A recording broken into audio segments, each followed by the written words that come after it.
I wanted to quickly recap the WNBA finals. So game 1 and game 2 have already happened, and we are tied at 1-1 between the Liberty and the Lynx. Game 1 took years off of my life. I don't know if you watched any of that, Matt. The Lynx overcame a 15-point deficit in the final 5 minutes of play off of a 4-point go-ahead bucket from Courtney Williams. Offensive rebound, kick out, foul. I don't understand why the Liberty didn't foul up 3 here. I was like screaming it. Foul up 3 people. Okay. Following this play, Breanna Stewart actually missed what would have been a game-winning free throw in regulation. And then Nafisa Collier ends up getting the game-winning fadeaway in overtime, which you can play this one right here, Will. Oh my gosh. There's a little pivot. Beautiful. You just know that I don't think I've seen her miss one of the free throw line jumpers at all. She's missed some other shots, but like from right there, just cash, and I just know it was going in. I'm like, okay, this is over. But then Brianna missed the would have been a game tying buzzer beater in overtime layup, which meant that the Lynx were able to, complete this highly unlikely comeback. But that is what happens. Actually, the finals have drawn record viewership, according to ESPN. So game 1, 1.1 million, the most in any finals game until game 2, which was 1.34 million viewers. So that just kind of tells you the buzz that happened, I think, after game 1. Like, you need to be watching this series. In game 2, it was almost a redux of game 1, honestly. The Liberty went up big. They led by as much as 17 in game 2. They led by as much as 18 in game 1. Then the Lynx were just chipping away at that lead in the second half.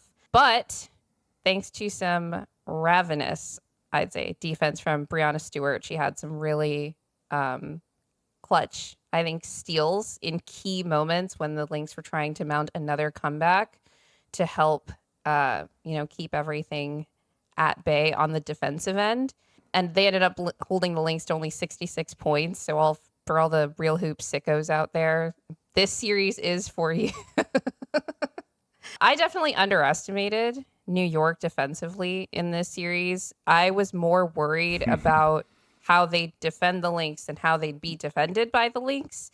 Clearly, I had that flip-flopped because they really won game 2 off the back of their defense. I think in both when they were building their lead and when they were trying to stymie the Lynx's comeback. So it's just going to be interesting to watch how these different teams adjust to each other, because I think for the most part, both teams have done a really good job at their peaks of keeping the stars bottled up, right? I don't think that Breanna Stewart has had a great offensive series. I don't think Sabrina's had a great offensive series.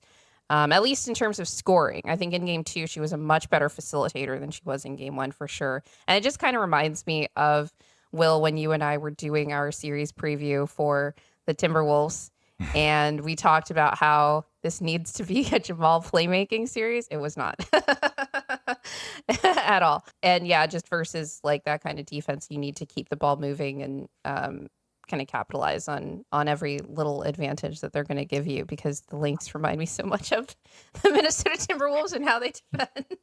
Yeah, I mean, I think there's a comp there, but I don't know. I'll just tell you, I'm not the only person in the world that I have this power rated as the Lynx being the favorite. I genuinely think that they're better. Genuinely think that they're better. And it's the counter to that is very simple. Well, the Liberty have led by double digits in each game and won 7 of 8 quarters. So, and I get it. I do think that home court advantage was a big edge, especially in game 2. The biggest thing for me is that game 2 should have been a wipeout, and the final score does not reflect how close that game was. And the fact that the Liberty down 0-1, if you want to say yeah, but that was a fluky game 1, okay. But the Lynx were able to keep that game within range for them to be able to pull off that comeback, and were able to out-execute New York down the stretch. Regardless, they stole one. Okay, they stole one. That means in game 2, the Liberty should have come out and absolutely demolished them. And they didn't. Right. It was they got up huge early, and I was okay, here we go. And then, nope, it's pretty close at half. And then, nope, it's pretty close after 3 quarters. And then late fourth quarter, it's 2. and then the Liberty managed to get away and kind of outrun them. And you mentioned kind of the defense. I think I need to go back and do better work on the film. But from first watch, I'll say that a lot of this is that the Lynx are a little bit more shot variant than the Liberty, because Liberty have better offensive players, right? So it's a little bit more shot variance oriented. But I thought they just had bad outcomes. I'm not sure Liberty process was all that great. I think the effort level was high. And so we're like, oh, what great defense. But I'm also kind of like, I don't know. I kind of think that they'll hit more shots next time. So I very much like the chances of the Lynx in this series. I think that everyone continues to kind of underestimate that team because of the notion of the Liberty. And I just continue to wonder, are we really going to get, like, if you think that they played that well defensively in game 2, are we going to get that for another 3 games consistently, 2 out of 3? Because I don't know if we are. And that gives the Lynx a real chance to win the series. I think that you make some really great points about the advantage that the Lynx have in this series. I think they've been excellent defensively, honestly, on the Liberty. Like, the Liberty won that game scoring 80 points. That's not good even for the WNBA in terms of offense. I will say that I agree with you that there was a lot of tough shot making. That's the other thing I didn't mention about game 2. Like, Benijah Laney Hamilton really, like, I think saved their asses in the second half of that game with just really tough shot making to try to stave off the Lynx comeback. My thing is that the Liberty offense, although it's been stifled, especially when, like, in the second halves of these games, they're generating their shots easier than the Lynx are. It reminded me of watching the series versus the Aces, where, like, the Aces were scoring, but I'm like, these are not good shots. The Lynx are getting some better shots than the Aces were, but they're not getting them easily, or at least as easily as I feel like the Liberty are. The last thing I wanted to say about the Lynx is, actually, you talked about how the Wolves are kind of a weird comp for them. When we had Lucas Kaplan on the show, he pointed out their last in the league rebounding rate, and I was like, oh, they're like OKC, actually, as good. And like underrated because of that, but then also, like, they have the size issues and all of this, but they can force turnovers too, and they can play the possession game in different ways as well. Anyway, I just wanted to shout out a couple of my favorite WNBA plugs for the content fiends out there. If you're like me and you just want deeper and deeper analysis on this really, really fun series, check out the Dunker Spot. We had friend of the show, Steve Jones, hosting that with Nikias Duncan, Lucas Kaplan on Twitter, and you can find his stuff at Nets Daily. And the new Ringer WNBA show has been really great with Sarat Sohi. I'm really enjoying that one. And actually, Matt's colleague Maria Marino, I've caught a couple of her spots on the WNBA finals as well. Sirat, I know. Sirat used to write for my site Hardwood Paroxysm back in the day, as did Rob Mahoney. So. Oh wow, the writer tree for Matt Moore is very prolific. proud of those two. I've known them since they were very young, and they are phenomenal writers and analysts. So definitely support their content at The Ringer. And both great podcasters. Yep. You know, you seem to be very defensive of the team that's going against the New York team, and I have to ask: does everyone else at the Action Network live in New York and root for New York sports teams? Yes, basically. I'm trying to think if, like, there's anybody. Like, Brandon Anderson doesn't. My direct report doesn't. She lives in Denver. A few other folks live in LA, but for the most part, like, so many of our people. Like, if I have to hear one more thing about the Knicks, like, after everything, my guys are like 82-0, and I'm just like, at least they don't say Bing Bong. That's like the only advantage. Bing Bong's been outlawed. There's none of that going on.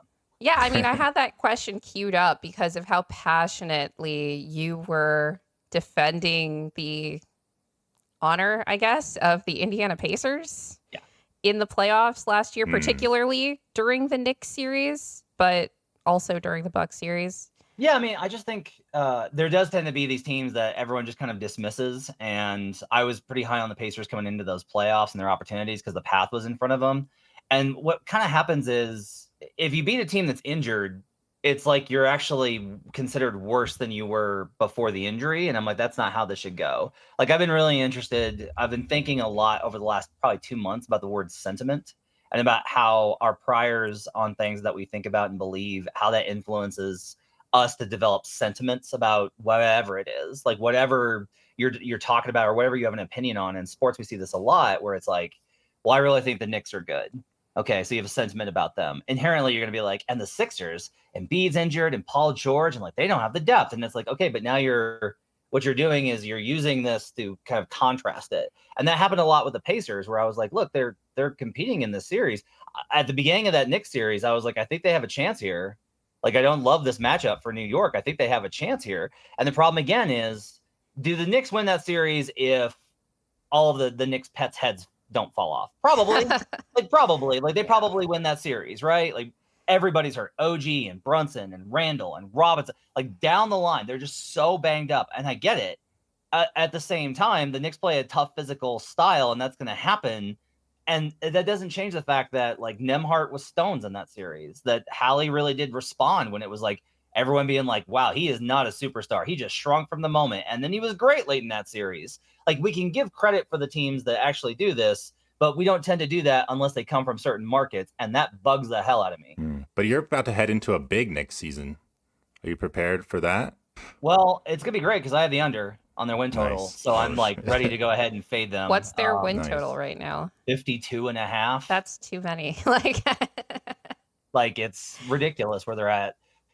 They've just, I get it because they upgraded him after the Cat trade. I can't dispute them coming up with with going up with a higher one. I'm sorry, that's incorrect. And they're in the East. It's 54.5 now. Come on. Dang. Come on. So yeah, like, my thing is, Bridges is redundant in a not good way with OG and Hart. They fundamentally lose the identity of that team last year, which was like the plucky, rough and tumble, tough defensive team. Like, you now have Cat. You're no longer like a rough and tumble defensive team, even though Cat was pretty good, was a contributor for the best defense in the league last season. He could be a pretty good defender, but like not the same kind of identity. Right.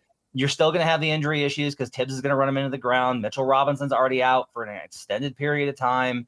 Well, I don't know if that's a Tibbs thing. Like, it's not like he was playing high minutes on the season last year because he was also injured. Right. But I will just say, like, if you don't, there is this idea of like, well, they won't be as injured, and the data doesn't really reflect that. If you look at the last 13 years of data, the data shows that if you're in the worst percentile for injuries, you kind of bounce back to like only the 60th percentile. You tend to actually be a little bit more injured than league average, just based off of the frequency of games missed because of guys. Now, some of that's like carryover from previous season.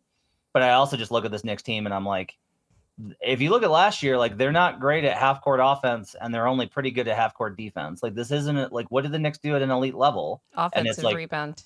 Offensive rebounds, right? Like, that they're elite there. Yeah.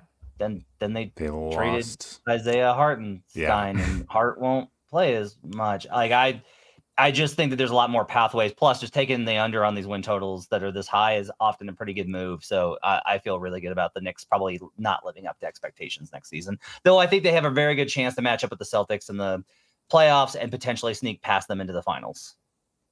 When Grace and I were first talking about starting a pod, we definitely bonded over how much we appreciate Matt's analysis. And, his analysis is something to aspire to. So thank you so much for coming on and taking the time to do that, for sure. Is there anything else you want to say before we... Anything you want to plug? I mean... No, but... Find Matt everywhere. Yeah. No, I would just say you guys do a great job, and I love the show, and it's absolutely awesome, and you're both really insightful, and I appreciate you guys having me. Listeners, please remember to like, subscribe, hit the notification bell on YouTube. We're trying to get to 1K subs, so please subscribe if you like what you heard on today's episode. And also subscribe to our clip channel. And remember, winning is fun, and hopefully we get a lot of winning in the regular season and not a lot of losing, because losing really sucks.